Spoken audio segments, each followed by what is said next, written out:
If, like me, you're after a new bike at the moment, then you're in for a treat because there are some real crackers lined up at the moment. I'm really looking for a mid-sized tall rounder, a sports tourer with a light sprinkling of off-road capability. If truth be told though, I'm a sucker for any new bike. So here's a rundown in alphabetical order of the 20 new bikes for 2023 that have caught my eyes so far, and that I'm hoping we'll see confirmed at EICMA in November, possibly Intermot in October. The information is as accurate as I can make it as of mid-September 2022, following hours of browsing and geeking out over the specs, but feel free to take it all with a pinch of salt. For the most part, for example, the prices are guesstimates, but there's no intentional fake news here. Inevitably, however, if you're watching 6 months down the line, some of the details may turn out to be slightly wide of the mark. Let's start with the Benelli TRK 702. Their smaller 502 has been a smash hit in Italy for a few years now, so it makes sense for Benelli to up the ante a bit and provide more power. 75 horsepower, 68-ish Newton meters could be enough, as long as the bike's not too heavy. It's a bit of a niche brand in Western Europe, but an unconfirmed price of around €9,000 with plenty of toys like heated grips and even an HD camera integrated below the headlight could make it an attractive proposition. BMW R12 Octane or R Octane. This is a new range that's going to sit below the huge R18 cruisers, and the R Octane name suggests BMW might use the rumoured 1300cc boxer twin that's being developed for the next generation R1300 GS. It certainly looks the part, although I personally don't really like the feet forward, arms outstretched riding position of cruisers that I've tried in the past. I do love ridiculously torquey engines though, so I'd love to give it a try. So what about the much anticipated R1300 GS? Well, I'm not going to hold my breath, to be honest. I thought we'd be seeing it this autumn, but only a couple of weeks ago BMW announced new paint schemes for the old 1250 GS, so I think it's more likely they're saving the launch of the new generation bike until mid-2023 at the earliest. It's sure to be a massive seller, of course, but at between 20 and 25,000 euros, depending on how many options you choose, it's out of my budget. Moto's 450 SR, an intriguing 50 horsepower 450 twin designed to take on the likes of the Honda CBR 500. It's already on sale in China, so the bike definitely exists. Whether or not we'll see it in Europe remains to be seen, but I reckon there's a 90% chance it will be unveiled in the next few weeks. Of greater interest to me personally is the CF Moto 1250 TRG. Based on a KTM-sourced engine offering around 140 horsepower and 120 Newton meters of torque, and again already on sale in China, this bike could offer some serious competition to the likes of the Honda NT1100 and BMW R1250 RT, but only if they can keep the price down. I reckon about 14,000. Customers for bikes like this tend to have deeper pockets than your average rider, and I'm not sure a saving of only a couple of thousand will be enough to tempt them away from more established brands. Time will tell. A new Ducati Scrambler 800. Now, the current model was launched back in 2015 and has hardly changed since, to be honest. This new model retains the 800cc engine, but I think we can expect a bit more power, Euro 5 efficiency, and probably more electronics. And it's great as an urban runaround or for the odd bit of scratching in the hills or even a bit of green laning, but probably not so great on long trips and a bit too similar to my Speed Twin, so it doesn't quite make my shortlist. Or for a bit more power, how about a Ducati Streetfighter V4 2.0? Now, I'd absolutely love a Street Fighter, and I absolutely don't need one or have the riding skills to enjoy it to its full capacity. But a bit like the Triumph Rocket, it's just one of those machines that if I could afford to do so, I'd be perfectly happy just parking in my garage and staring at. So the new V4 would be an expensive ornament for me, but for those in a position to enjoy it, a fabulous toy and endless adrenaline rushes for 20,000 euros plus. There's also this even more outrageous Lamborghini version, but that's an absurd 65,000 euros, and there's something of the Green Goblin about that colour scheme that doesn't appeal to me, and they've probably all been sold already anyway, so I'll pass. Back down to earth with the slightly more reasonable Ducati Monster SP. Some minor cosmetic changes and a handful of carbon trinkets, but more important, beefier Brembo Stylemma front brakes, Terminioni silencer, and Öhlins front and rear look set to sharpen up the ride. It's a pity we'll still have only the standard bike's 111 horsepower, but I suppose that's ample to have fun with, and at around 13,000 euros, kind of a bargain by Ducati standards. The only problem I can see is that the price is dangerously close to the base Streetfighter V2, which has a lot more power and, at least in my opinion, looks even sexier. Now these next two are set to be big hitters, the Honda Hornet and the Transalp 750. Now Honda have made no secret of the fact that these are imminent and have given details of the new 750cc parallel twin engine, 92 horsepower and 75 newton meters of torque.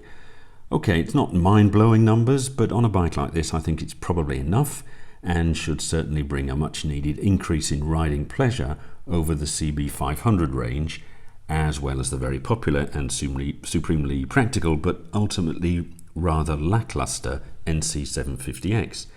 It remains to be seen whether these new models will also be offered with the DCT automatic gearbox, which actually I'm not that fond of, but the Transalp in particular is the one bike that's definitely on my shortlist, and judging by the 700 or so subscribers who kindly responded to my quick poll last week, the Transalp is also on many other people's shortlists. It could be this sweet spot between the cheap but rather basic and underpowered CB500X and the wonderful but very expensive and physically intimidating Africa Twin. Now this is my kind of bike too, the Honda Scrambler 500. It's cheap, it's simple, there's even a whiff of Royal Enfield Hunter about it, only with more power. I'm looking for more of a mile muncher at the moment, but this could seriously tempt me away from the likes of the Hunter Meteor Interceptor if I were in the market for a simple yet appealing motorcycle just to run around on. What about KTM? Well, there is plenty going on in Austria at the moment. A redesigned 890 Adventure R, 1290 Super Adventure Sport with a 17-inch front wheel, and a new Duke 125, a 390, a 490 and a 990, as well as an RC 990 sports bike. I'm sure they'll all offer the usual KTM levels of excitement and off-road competency, but I personally can never really get excited about KTMs. I find their looks to be just a little bit challenging, and they're a bit too orange. They usually have fabulous engines, and I'm sure these bikes will be no exception, but they're all just a bit too radical for me. My first ever bike was this 2004 Triumph Daytona 600, but I'm old and creaky now, and sports bikes aren't really my thing. Make them all pointy and paint them crazy frog green, and they're even less my cup of tea. But this 400cc 80 horsepower ZX4R from Kawasaki caught my attention as it uses an inline 4-cylinder, just like my old Daytona. It is quite pricey though, and there's been no confirmation yet as to whether we'll ever get it in Europe, but fingers crossed. The Moto Guzzi V100 Mandello. How many times has this bike been previewed? Great looks, punchy engine and a shaft drive, so what's not to like? Well, how about the fact that, like the BSA Gold Star and Norton Atlas, it was first shown to us what seems like a couple of years ago. So initial enthusiasm has had time to wane, maybe even disappear completely. Then there's the price, which could put it in direct competition with more proven brands, and the Guzzi dealer network. This bike is a bit of a left field choice, but certainly one I'd be interested in trying when it finally goes on sale. Next on my list is the MV Augusta Trails Lucky Explorer 550 and 900. Yes, a bike with 15 syllables in its name. You don't often see that, and to be perfectly honest, that alone puts me off a little. It also sounds as though the name has been chosen by a think tank comprising non-native English speakers. Remember the Mazda Friendly Bongo? Anyway, I'm sure they're very nice to ride. Two versions of 550 with a Chinese engine at around 9,000 euros, and then perhaps more interestingly the 950 developed by MV Augusta themselves. Problem is, this one is rumoured to be going on sale for more like 18,000, which, even if you do get 15 syllables, does seem a bit steep. Next is the Royal Enfield Hunter. Now, I got roasted in the comments last year for saying I didn't like the Interceptor, but I don't. Sorry, it's become too expensive for what it offers. The Hunter looks as if it's going to address this, however, especially if it can come in around the €4,500 point, which does seem a distinct possibility given the price of its sibling, the Meteor. It looks good, there are plenty of colour options available, and I have no doubt there will be a load of aftermarket accessories within a couple of months. The only fly in the ointment is the power. You only get 20 horsepower, so not much more than with one of the more powerful 125s. It should be cheaper than, say, a Yamaha XSR 125 though, and the larger capacity engine means you do get more torque, 27 Newton meters as opposed to the Yamaha's 11. But, of course, being a 300, you'll need some sort of bike license, at least here in Europe. All in all, I think the Hunter has all the hallmarks of being another big seller for Royal Enfield.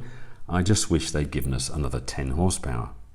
There's always the Super Meteor, I suppose, with its engine from the Interceptor, a cruiser-style bike with a 650cc engine, 48 horsepower and a well-established dealer network, all for around €7,000 is an attractive proposition. Cruisers aren't really my thing, but I predict this will outsell the identically priced Honda Rebel 500, its main competitor. I don't know about you, but I think Royal Enfield are on a roll at the moment, at least in terms of marketing. Their bikes look good, they come in 6, 8, 10 different colours, and they're cheap. And in the current climate, that's exactly what people are looking for. Now, another bike I predict we'll be hearing quite a bit about over the next few weeks is the new Triumph 500. Assembled in India by Bajaj, who also have a partnership with KTM, this new range of baby Bonnevilles is designed to offer a more affordable way into the otherwise generally premium Triumph brand. Think BSA Gold Star or Enfield Interceptor competitor, only with a better brand image. I just hope the quality is there and that the engines are up to Triumph's usually high standards of reliability and enthusiasm.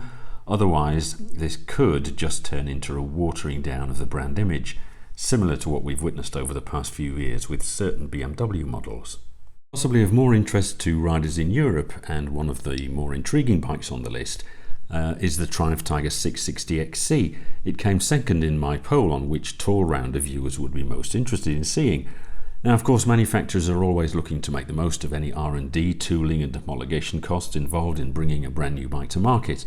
A year after the Trident was launched, we got the Tiger Sport, for example, and just last week I spotted this XC mock-up in the French motorbike press and immediately put it on my shortlist along with the Honda Transalp. As an ex-Trident owner, I know the engine is good. I just hope this bike's available with a slightly more road-biased 19-inch front wheel rather than the full-on 21. According to rumours online, Yamaha have been working on a Super Tenere based on the crossplane engine from the MT-09.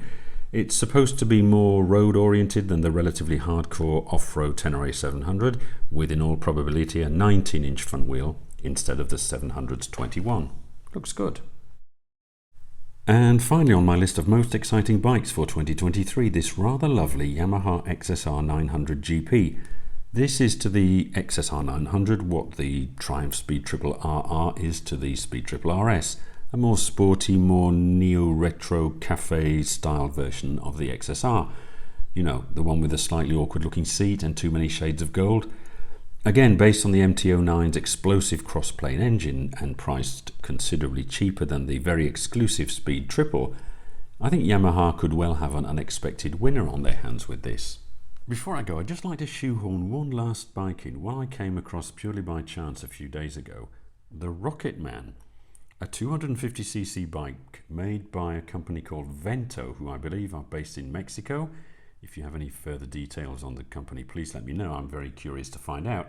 I doubt we'll ever see them here in Europe, but if we did, I'd just have to own one. Anyway, we'll find out more details of all these great looking bikes and more in the coming weeks at Intermot in Cologne, and then the big one, EICMA in Milan in November. But as things stand, I think 2023 is lining up to be one of the most exciting seasons for new bikes in quite some time. As always, thanks for watching.